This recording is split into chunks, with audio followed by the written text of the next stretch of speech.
Paz, shalom, gente. Aqui, ó, essa cor aqui é por causa do reflexo do sol. Deixa essa cor assim, amarelada, vermelhada, sei lá.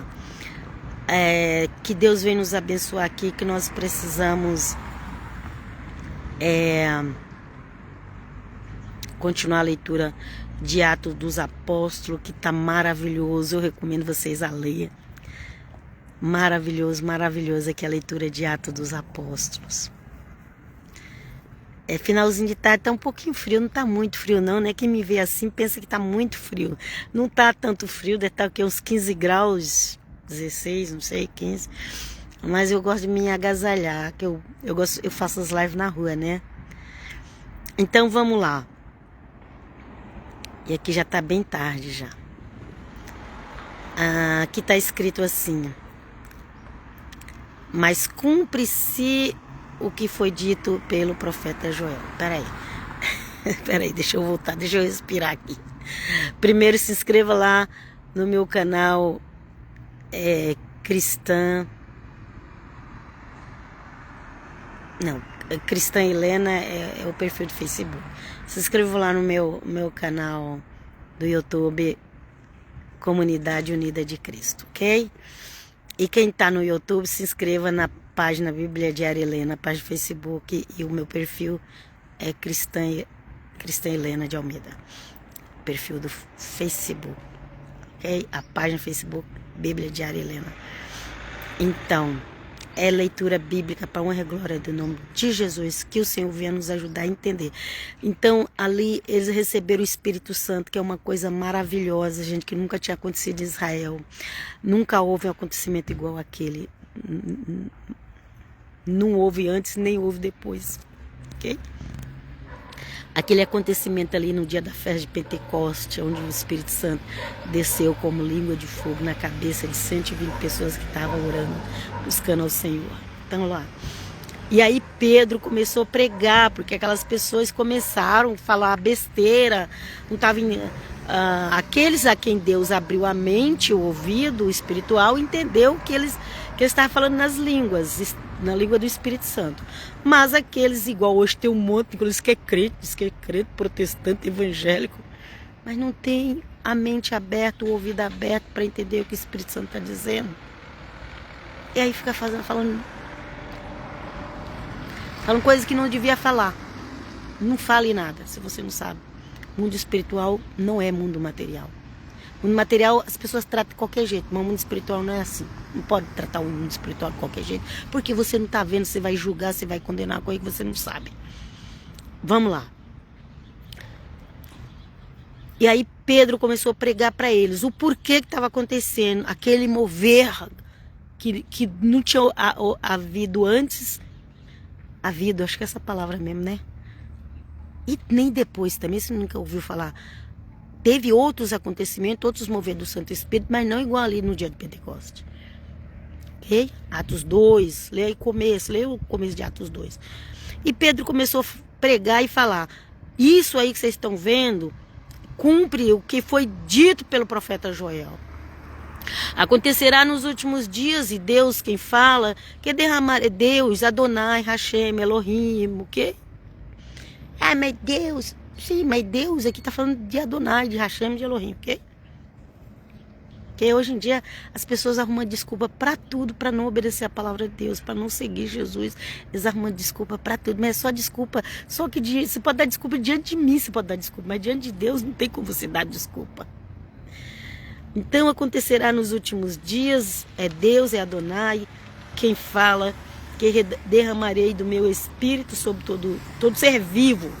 Profetizarão os vossos filhos e as vossas filhas, os vossos jovens terão visões e os vossos anciões sonharão. Ok? Eu falo que eu já estou na parte dos sonhos. Sobre os meus servos e sobre as minhas servas derramarei naqueles dias do meu espírito e profetizarão. Farei aparecer prodígios em cima no céu e milagres embaixo na terra. Sangue, fogo e vapor de fumaça. Ok? O sol se converterá em trevas e a lua em sangue antes que venha o grande e glorioso dia do Senhor.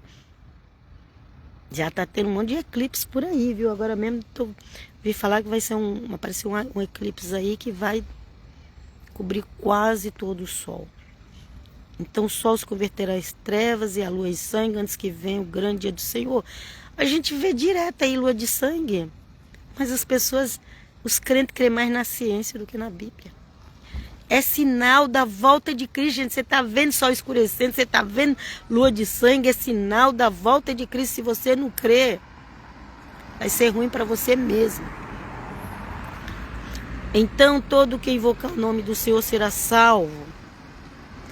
Todo que invocar o nome do Senhor será salvo. Ah, eu preciso conhecer a Bíblia toda para ser salva? Não, a Bíblia não está falando isso. Eu preciso fazer a reza da Ave Maria para ser salvo? Não, a Bíblia não está falando isso. Eu preciso fazer parte só daquela igreja ou daquela outra? Não, a Bíblia não está falando isso. A Bíblia está falando assim: e todo que invocar o nome do Senhor, de Jesus, será salvo. Mas invocar, gente, é invocar mesmo. Não é assim, ai Senhor, ai Jesus.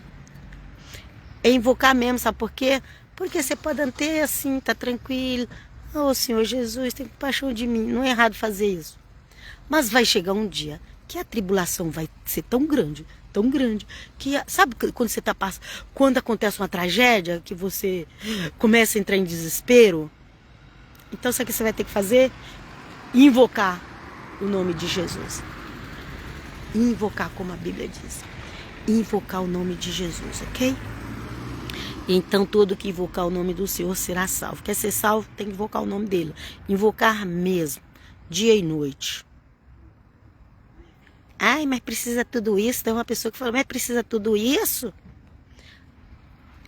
Se você não estiver sempre com o Senhor, você vai se unir ao mundo. E a Bíblia diz que quem ama o mundo, o amor do Pai não está nele. Pelo menos quando você está sempre ali falando com o Senhor, você está um pouco esquecendo do mundo. Vamos lá. Israelitas, ouvi essas palavras. Jesus de Nazaré, homem de quem Deus tem dado testemunho diante de vós com milagres e prodígios, sinais que Deus por ele realizou no meio de vós, como vós mesmos sabeis. Depois de ter sido entregue segundo o determinado desígnio e presciência de Deus, vós o mataste. Ok. Pedro está falando isso aqui com o povo de Jerusalém, com o povo de Israel. Ai, é o povo santo de Deus. Gente, todo mundo que crê em Jesus de Nazaré é povo santo de Deus.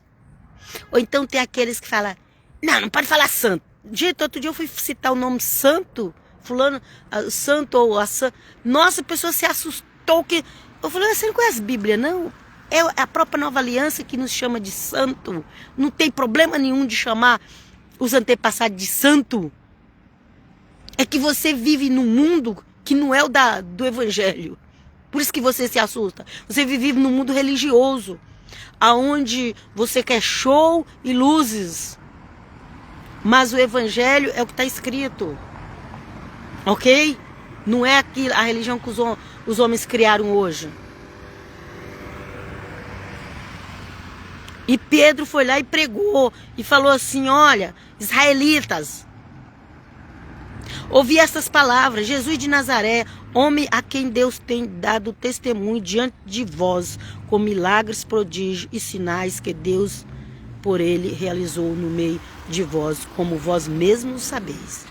Depois de ter sido entregue segundo o determinado desígnio e presciência de Deus, vós o matastes, crucificando-o por mãos de ímpios. Vós, quem? Israelitas. Israelitas. Não, irmã, não pode pregar mais assim, não. Você não pode mais pregar, irmã. Aonde na Bíblia está escrito que não pode pregar? É claro, né? A igreja não quer ser perseguida, ninguém quer ser perseguido. Não. Pensa que vai se livrar da perseguição. Não adianta a gente esconder a verdade do Evangelho achando que a gente vai ser livre. Ai, gente, vocês não estão entendendo nada, principalmente esse pessoal que está aí preso à política, está seguindo Barrabás, as pessoas estão seguindo Barrabás e abandonando Jesus de Nazaré, os que se diz protestante. Vamos lá. Mas Deus o ressuscitou, rompendo os grilhões da morte, porque não era possível que ela o retivesse em seu poder. Mataram o Senhor Jesus, enterrou o Senhor Jesus. É claro que ele entregou a sua vida, que ninguém podia pegar ele assim, matar. Mas o desejo do coração deles era matar. E o que o Senhor Jesus falou? Se desejou no coração matar, já é assassino. Desejou que o Senhor Jesus morresse, já é assassino. Não vem com desculpa, é assassino. Mas o Senhor Jesus foi, porque era assim que o Pai queria salvar a humanidade. Mas o Pai vai cobrar cada gotinha de sangue que Jesus de Nazaré derramou. Já foi cobrado uma vez, gente. Mas vai ser cobrado mais, não acabou o mundo, não acabou ainda. Já foi cobrado o sangue que Cristo derramou naquela terra e vai ser cobrado mais ainda enquanto o povo não se arrepender, não se converter. A salvação passou para todas as nações, mas todas as nações também precisam se converter, invocar o nome do Senhor, invocar. Porque Deus deu seu filho, mas Deus vai cobrar. Ele vai cobrar o quê? Não é dinheiro não, é arrependimento. Ele só está pedindo que nós nos arrependemos dos nossos maus caminhos e voltemos-se para a luz. Só isso que ele está pedindo. E quem não quiser aceitar o convite de Deus, vai pagar caro, caríssimo e para a eternidade. É sério, gente, eu tenho que pregar assim, porque eu não aguento ver esses pregadores de mimimi ou de prosperidade. Amor, perdão, também prega a verdade. Quando você não ama uma pessoa, você deixa ela lá de qualquer jeito. Mas quando você ama, você cuida, você fala pra ela, isso não tá certo. Se você continuar nessa vida desse jeito, você vai se dar mal. Quem ama, fala isso. Agora, quem não ama, tanto faz, né? Pois dele diz Davi, eu via sempre o Senhor perto de mim, pois ele está à minha direita para que eu não seja abalado. Davi tinha comunhão com Jesus de Nazaré. O Messias, o ungido de Deus. Ele tinha comunhão, você não sabe, mas ele tinha. A Bíblia fala. Alegrou-se por isso o meu coração e a minha língua exultou. Sim, também a minha carne repousará na esperança. Davi. A carne dele ia repousar na esperança, porque ele ia ressuscitar. Ah, mas Davi cometeu uns pecados terríveis. Sim, mas ele se arrependeu, que é isso que Deus está pedindo para você fazer. As pessoas, elas vão ser condenadas, não é porque elas cometeram pecado. É porque elas não se arrependeram. É porque elas não mudaram, não quis o perdão de Deus. Pois não deixará minha alma na região dos mortos, nem permitirá que o teu santo conheça a corrupção. E esse santo aqui está falando de Jesus, ok? Porque os outros ficaram só os ossos debaixo da cova, mas Jesus não.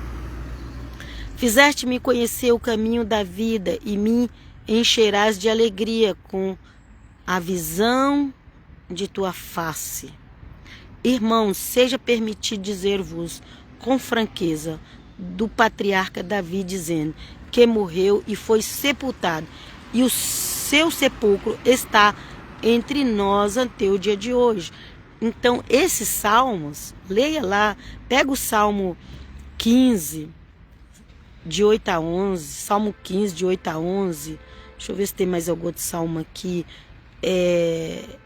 Joel 3, de 1 a 5, essa Bíblia, eu gosto dela, que ela é antiga, e ela deixa as referências junto. Eu não gosto de Bíblia moderna. Eu prefiro ler uma Bíblia católica mais antiga do que ler essas traduções moderninhas que já tiraram... já não fala mais Senhor Jesus, trata Jesus como o amigo da cara. Amigo? Nem amigo. Vamos lá. Okay? Então vê lá o Salmo 15. de 8 a 11, você vai ver lá falar que Davi estava falando, mas ele estava falando de Jesus, que o corpo de Jesus não ia ficar na corrupção, não ia apodrecer na terra, é isso que ele estava dizendo. Fizeste-me conhecer os caminhos da vida e me encherás de alegria com visão de tua face. Ver a face de Deus, só Jesus vê a face de Deus. Irmão, seja permitido dizer-vos com franqueza do patriarca Davi, dizendo que morreu e foi sepultado, e o seu pouco está entre nós até o dia de hoje. Pedro falou, Davi não estava falando dele mesmo, ele estava falando do Messias, desse aí que vocês entregaram para ser morto. Mas ele era profeta, Davi também era profeta, ok? Mas ele era profeta e sabia que Deus lhe havia jurado que um dos seus descendentes seria colocado no seu trono, que é Davi. Descendente de Davi, que ia ser colocado no trono, é Jesus de Nazaré. Jesus de Nazaré, que é o descendente de Davi, que ia ser colocado no trono de Deus, ok? E, portanto, a ressurreição de Cristo que ele previu e anunciou por estas palavras, ele não foi abandonado na região dos mortos. E sua carne não conheceu a corrupção, não apodreceu. O José de Arimateia, que fez o sepultamento do Senhor Jesus, ele já tinha colocado um monte de bálsamo, um monte de coisa ali, especiarias que ajudavam a não estragar o corpo. E as mulheres foram levar mais ainda. Quando elas chegaram lá no domingo de manhã, Jesus tinha ressuscitado. A este Jesus, Deus o ressuscitou, do que todos nós somos testemunha. A esse Jesus, todos nós somos testemunha. E tem o versículo mais acima, que fala que 500 pessoas viu o Senhor Jesus ressuscitado. Que maravilha! A gente crê de ouvir falar, mas eles viu pessoalmente. Glória a Deus. Vem conosco, Jesus, porque a Bíblia diz que bem-aventurado quem não viu e crê. Então nós somos bem-aventurados. Que possamos viver as bem-aventuranças do Senhor. E agora eu vos deixo aqui, que está tarde já aqui, mas eu vos abençoo em nome do Pai, do Filho e do Espírito Santo. Abençoo com a bênção da paz, com a bênção da saúde, com a bênção da prosperidade, para a honra e glória em nome de Jesus. Que o Senhor seja com vós e comigo. Cubra eu e a minha casa. Em nome do Pai, do Filho e do Espírito Santo. Amém. Glória a Deus. Aleluia.